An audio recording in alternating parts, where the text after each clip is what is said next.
Good morning. Well, you're getting a sneak peek on how I master my morning.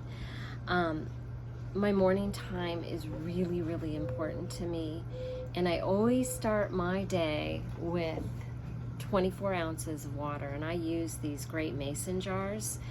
That way, it's easy for me to track my water.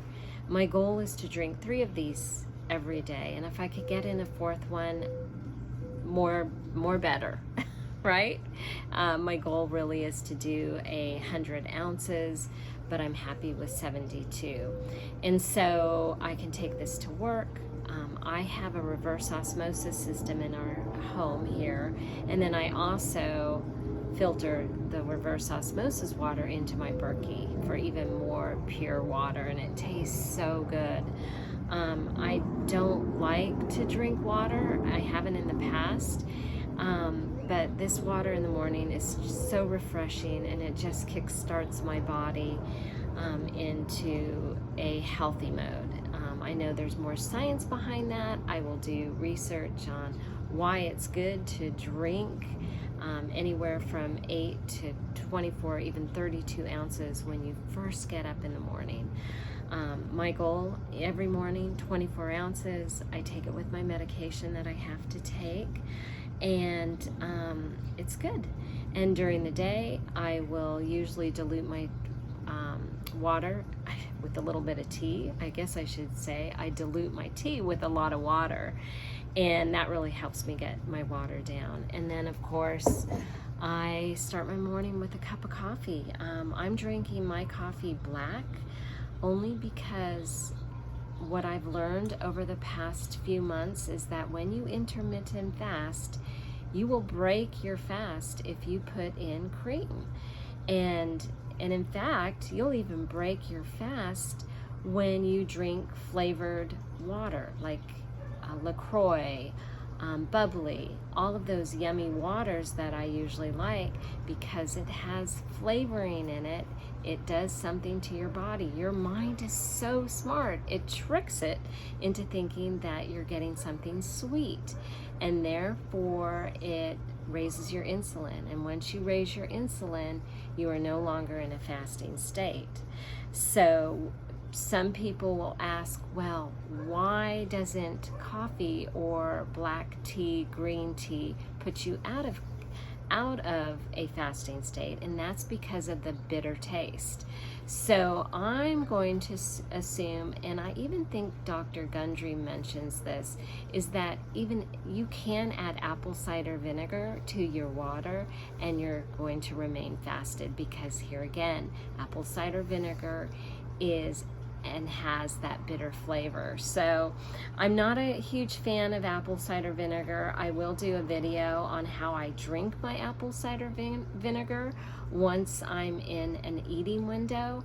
But yeah, I wish I could say I could just drink it plain, but I've tried it. It burns my throat, and plus I don't even think it's that great for your teeth.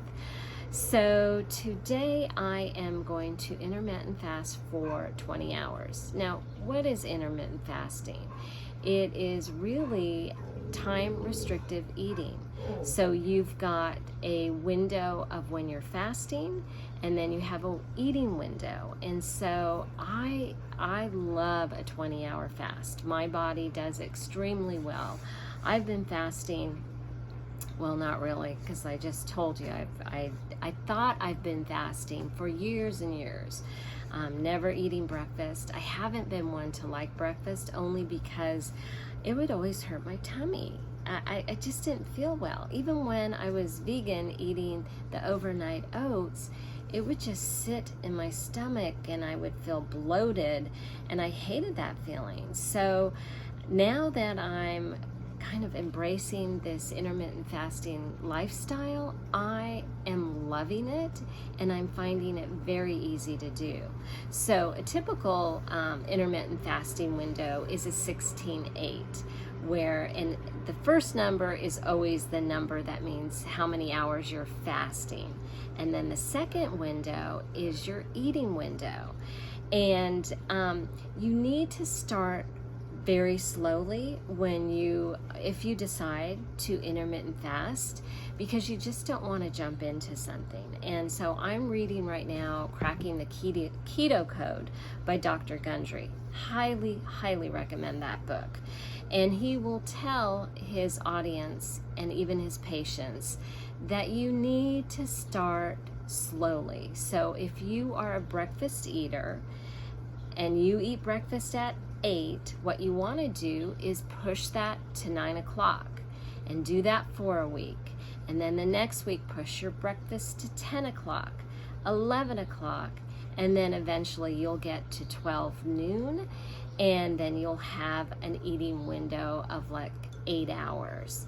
And that's really where you want to start.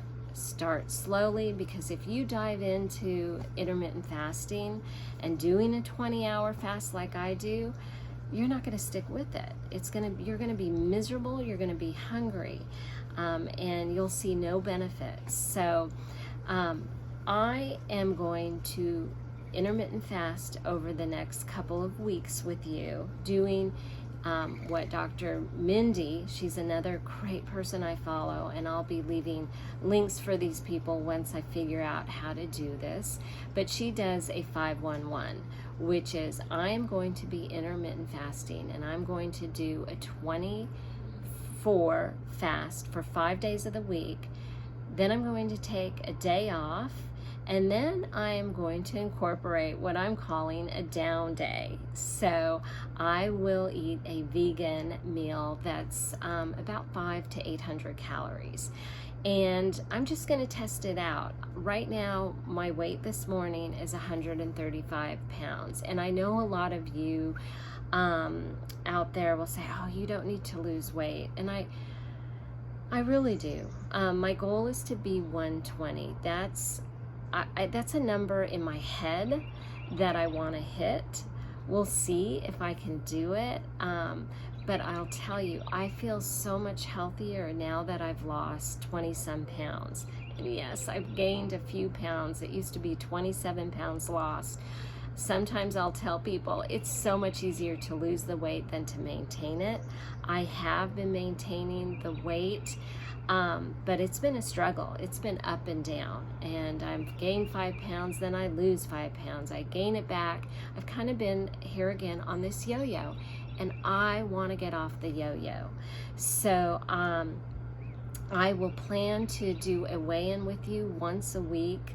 I'll do videos on what I eat in a day, and I'll also do some cooking demonstrations along with other lifestyle hacks and tricks and what I'm up to. So thank you, and I look forward to fasting with you. And if you're interested, just let me know down in the comments, or let me know if you already are a faster and what's your eating window look like. I would love to learn from you, and I hope you can learn a little bit from me as well.